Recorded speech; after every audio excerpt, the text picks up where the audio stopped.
অসমীয়াৰ বাপতীয়া খাউন ৰঙালী বিহুলৈ মাজত মাত্ৰ কেইটামান দিন।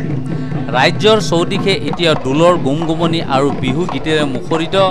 ব্যতিক্ৰম নহয় মহানগৰী জ্যোতিনগৰ স্থিত পূব গুৱাহাটী হাইস্কুল প্ৰাংগণত দেখা গৈছে বিহু কৰ্মশালাত কণ কণ শিশুৰ পৰা ডেকা গাভৰুৰ উৎসাহৰ ধন। কোনোৱে যদি ঢোলৰ চাপৰ দিছে, আন কোনোৱে কঁকাল ঘূৰাই নাচিছে। এই কৰ্মশালাত বিহুত ব্যৱহাৰিক ঢোল, পেঁপা, গগনা প্ৰশিক্ষণ দিয়া হৈছে। প্ৰশিক্ষক বুলি নহয়, প্ৰশিক্ষণ বুলি বিহুটো আচলতে প্ৰশিক্ষণ দিয়া বস্তু নহয়।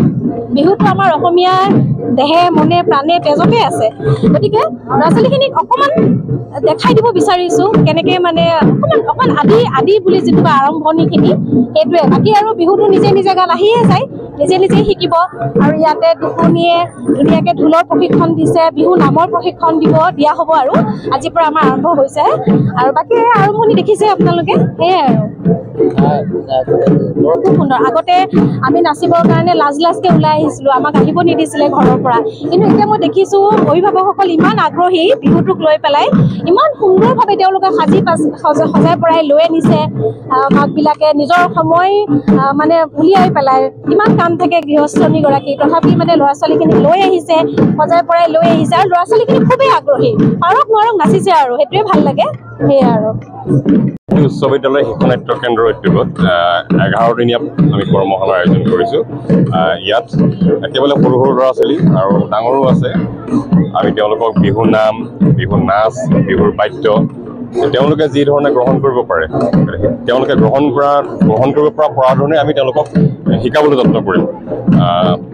আৰু ল'ৰা ছোৱালী যিটো আগ্ৰহ দেখিছোঁ, তেওঁলোকে যথেষ্ট আগ্ৰহ। আৰু আজি দেখিছোঁ প্ৰায়, মই এতিয়া মোৰ চকুৰ আগত দেখিছোঁ প্ৰায় 60-70গৰাকীমান আছেই। হয়তো কালিলৈ আৰু ইয়াতকৈ অলপ বৃদ্ধি হ'ব।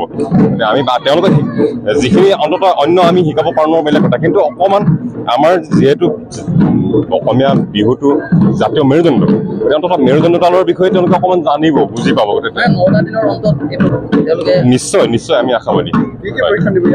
আমি বিহু নাম, বিহু নাচ আৰু বিহু বাদ্য বুলি ক'লে কেৱল এনেকুৱা এই ধৰণৰ কথা নহয় যে আমি অকল ঢোলটোৱে বজাবলৈ শিকাম বা পেঁপাটোৱে শিকাম, এই ধৰণৰ কথা নহয়। বিহু বাদ্যত যিখিনি পৰে, গগনা, সুতুলি, টকা, তালযোৰ, সেই ধৰণৰ। বাঁহীটো আচলতে বিহুৰ বাদ্য নহয়, তথাপিতো আৰু বাঁহীটো পটককৈ তেনেকৈ শিকাব পৰা বস্তু নহয়। মানে পেঁপাটো আৰু বাঁহীটো পটককৈ শিকাব পৰা বস্তু নহয়। মানে আমি তেওঁলোকক শিকাবলৈ যত্ন কৰিলোঁ, তেওঁলোকে হয়তো লওঁতে অকণমান সময় ল'ব। গতিকে 10 দিন বা 8 দিনত পেঁপা বা বাঁহী শিকোৱাটো বৰ কষ্টকৰ। হয়।